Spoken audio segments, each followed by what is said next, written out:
আসসালামু আলাইকুম, স্বাগত জানাচ্ছি আমাদের নতুন একটা ভিডিওতে। সো বরাবরের মতো আমরা আমাদের স্কোয়াড বাহিনী নিয়ে চলে আসলাম বান্দরবনে। মিশন একটাই, মেঘচূড়া পাহাড় অভিযান। সো মেঘচূড়া পাহাড় অভিযানের জন্য আমরা নেমে পড়লাম আলীকদম আবাসিকে। সো এখানে এসে আমরা আমাদের গাইড পেয়ে গেলাম। আর ওই যে ওখানে দেখছেন যে মেঘটা, ওই একজাক্টলি আমাদের ওখানে উঠা লাগবে। সো এখানে হলো আশেপাশে এই গাইডটা ছাড়া আমরা কাউকে পাইনি। সো ও আমাদের নিয়ে যাবে পাহাড়ে।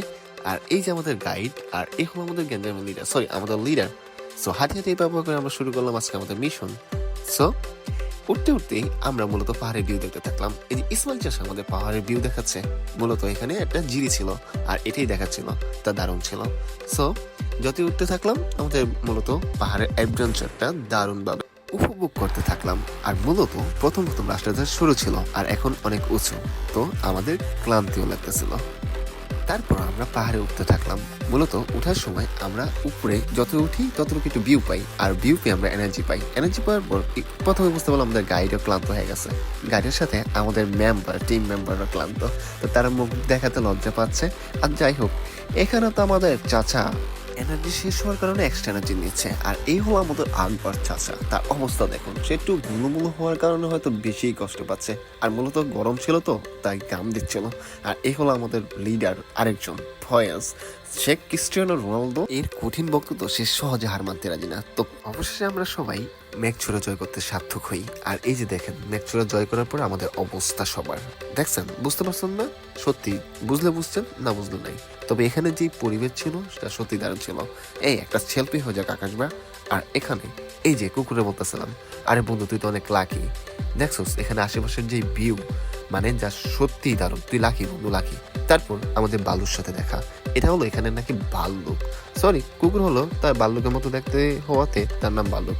আশেপাশে দেখেন সত্যি দারুণ। এখানে একটা মাঠ ছিল যেখানে আপনারা খেলতে পারবেন।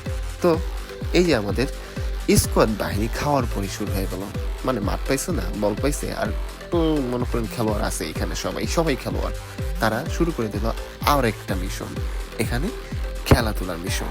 তো দেখেন, মানে আপনারা একটা জায়গায় খেলেন আপনার সহপাঠী বন্ধু বান্ধব মিলে, ওখানে আবার খেলাধুলো করতেছেন, যা সত্যিই আপনার মন ছুঁয়ে দেবে এবং একটা দারুণ অনুভূতি তৈরি হবে আপনার মধ্যে। তো দেখেন, এখানে আমি বসে বসে খেলা দেখতেছিলাম আর ভাবতেছিলাম আসলেই কি সত্যিই দারুণ ভিউ, যা সত্যিই আপনার মন ভালো করে দিবে এবং যা আপনার মন ছুঁয়ে দিতে বাধ্য হবে। এত দারুণ মুহূর্ত দেখতে দেখতে সন্ধ্যা হয়ে গেল। আর এই সেই ঘরের মধ্যে আমরা রাত্রি যাপন করলাম। এটা হলো একটা জুমঘর, স্থানীয়দের বাসায় এটাকে জুমঘর বলা হয়। এই সাথে সাথেই আমাদের রাত্রের খাবারের সময় হয়ে গেল। রাতের খাবারের মেনু ছিল বারবিকিউর সাথে রুটি। সো খাওয়ার পর আমরা রাত্রে ঘুমিয়ে পড়লাম এবং ভোর হতেই আমরা এই দারুণ একটা মুহূর্ত উপভোগ করতে থাকলাম। মূলত সকালবেলা, যেহেতু আমাদের ভাগ্যে হয়তো মেঘ ছিল না, মেঘ না থাকলেও আবহাওয়াটা অনেক দারুণ ছিল। এরপর পরেই আমরা তৈরি হয়ে গেলাম আমাদের পরবর্তী গন্তব্যের জন্য। আমাদের পরবর্তী গন্তব্য ছিল কক্সবাজার। তো আমরা আবার আমাদের স্কোয়াড বাহিনী নিয়ে আমরা রওনা হলাম কক্সবাজারের উদ্দেশ্যে। তো এই যে দেখেন আমাদের স্কোয়াড বাহিনী সবাই হাঁটি হাঁটি পাপা করে আবার নামতে থাকলাম। আর এর মতো আমাদের আরেকটা পর্ব শেষ হলো। ইনশাল্লাহ আবার অন্য সময় অন্য কোথাও আবার সবার সাথে দেখা হবে। সো ভালো থাকবেন সবাই, আল্লাহ হাফেজ।